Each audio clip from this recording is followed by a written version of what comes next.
Hello and welcome back to the Solid Foundations workshop. Today I'm working with my niece, who is also one of my original 5 students of Solid Foundations. Going on 4.5 years. Rosie, how old are you? 11. 11. So today Rosie's going to help me teach you how to use a drill. Now when students come in to work for the first time, we teach kids as young as 5 and all the way up how to use a drill, how to use tools in general, and how to build. And we always start them with this intro class. Day 1, they're going to learn the different parts of the drill and what they do, how to drill holes, and how to put screws in. That's the original class, and today Rosie's going to help me teach you so that you can learn as well. So Rosie, let's start this off. Did I ask you how old you are already? Yeah. Let's repeat that for me again. 11. 11 years old, that's right. I knew that, I was just testing you, okay? Here, The very bottom of the drill, what's the name of that? battery. Battery. What does the battery do? It makes sure you so the drill actually works. Has the power, right? Yeah. So the drill actually works. So show us how to take out that battery. All you need to do is press the button, and it slides right out. Pull it out. And this is important because if your battery dies, you obviously can't use your drill. And typically you're gonna have another battery ready to go where you can take it off the charger, put it back, put your one that needs to be charged on the charger. And so it's important, and drills have the buttons in different places, but there's always gonna be a button on your battery that you squeeze, push down, and pull out. Okay, so now we start at the bottom and we move our way up. So if we're moving up from the battery, Rosie, what's the next thing? The trigger. Trigger, yeah. So if you can see here, the trigger, and what does the trigger on the drill do? So when you press it, it gives the power to push into the screw. Yep, it allows you to use the power of the drill. And in class, we always tell the kids the trigger makes the drill go vroom, right? So go ahead and press that down. Yep. And look, there's a little veteran trick here. Of course, when you're learning, you just push that trigger down all the way.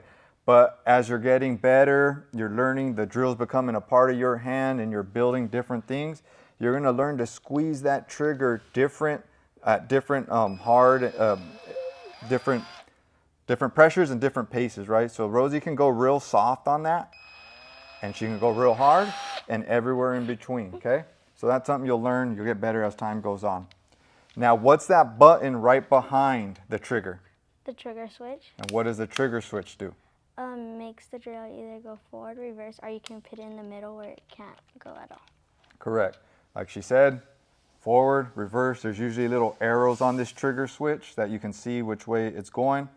Also, if you leave it in the middle, like she said, it stops you from pulling the trigger. It's called the safety. So that's the 3 functions of that. You see Rosie handling it like a veteran, one hand. That may be something that you're not doing on day 1. You may need to do 2 hands, but as you get better, you can go 1 hand like you see Rosie here. Okay, so now we're moving up past, and what's the next portion of the drill? The chuck? No, close. It sounds like clutch. The clutch. Good, good. So the clutch is always the one that's going to have the numbers on it and the little drill figure. The clutch, what does the clutch do? Gives it like more power, how much you want to Lets you adjust your power. Yeah. Okay, so there's numbers. You can go really low, all the way high. This is, again, when you're first starting, you're usually just going to keep it on the most powerful setting, and because it's more easier to get used to using it like that rather than trying to figure out how to adjust and what you need to adjust for. When you get better, you'll be able to use those lower gears, typically when you're building something out of a box and you really can't go too hard or you might strip or mess something up. But that is the operation of the clutch, allows you to change the gears of the drill higher to lower powers. Okay, last part of the drill, let's see that. What's that, Rosie? The chuck. The chuck, exactly right. So what does the chuck do?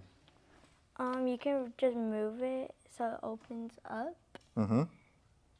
Opens up the teeth in the drill, right? So you can put your bit in. Exactly. So it opens up and releases the teeth inside of this drill to allow you to put different bits in.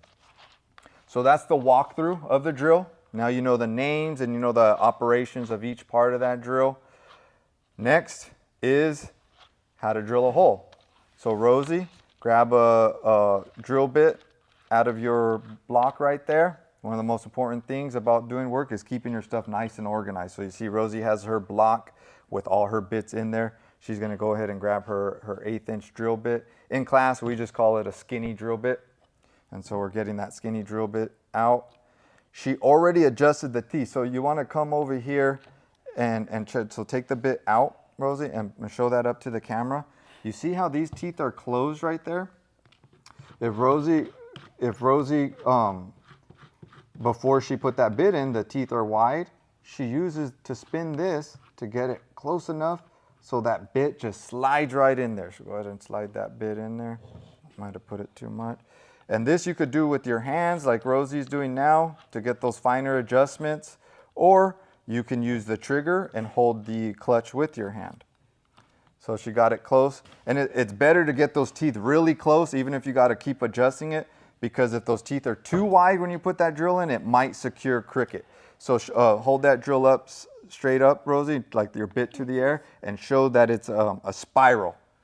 If you see that tight spiral, that's a good connection of your bit inside your drill. If it was all crooked, you'd have to redo it.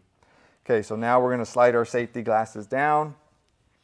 All right, and Rosie's gonna drill 3 holes. I always have our students do at least 3 holes, putting it in, switching the trigger switch, and reversing it out.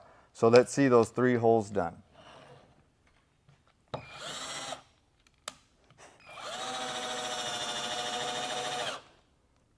Good, that's good. 2 more.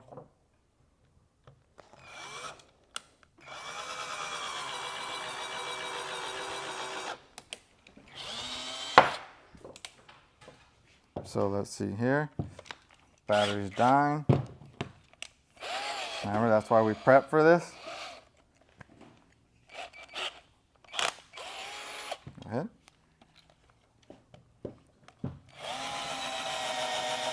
Nice. Okay, go ahead and reverse that.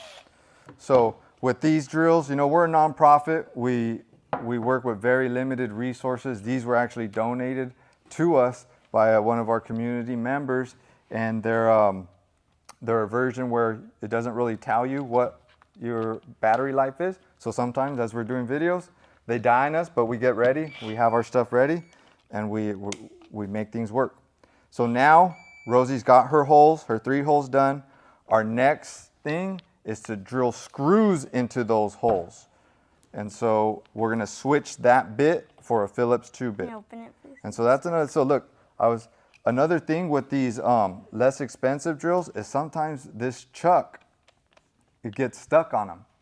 And it has nothing to do with our students or you. You may come into where it just gets so tight from drilling that even your hand can't do it.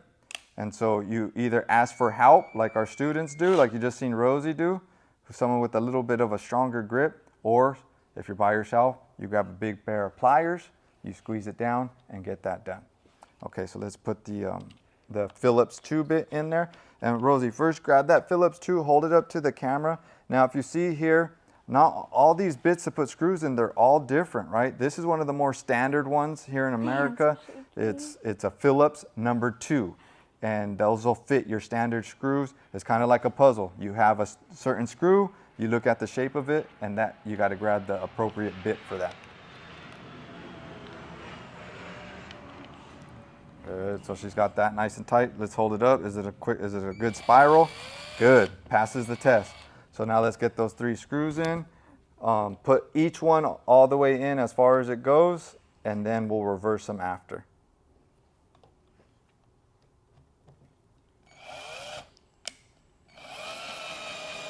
Good.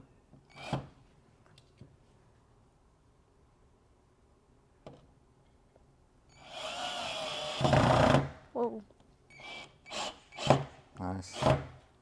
Now Rosie's making it seem easy, but a lot of times when kids first come in, it's hard to hold this block down and screw. They're trying to use two hands. Go ahead, keep on going, Rosie. So this is just another testament of what learning, taking classes, and practice can do. She's handling it like a pro. So let's hold that up, show the camera that you got those screws all the way in. As you see, I didn't help her at all putting those screws in. She's a pro here at Solid, old school vet here. Go ahead and start reversing those out. And she's also helped me teach classes. Okay, so at Solid, the S stands for show up. Day one, you just got to show up. You did something by showing up. That's the first step. O is observe. You got to look with your eyes, listen with your ears, and pay attention with your body, right? So if you show up but you don't observe, you're not going to learn anything. L is lead. We lead by example, and we treat others how we want to be treated. So as you see here, she showed up, she observed, and now she learned to lead. And that's what she's doing here in classes with me as newer students come in, and that's what she's doing here on this video with me. And so now she's got those reversed out, and that concludes our lesson. Thank you, Rosie. Great job.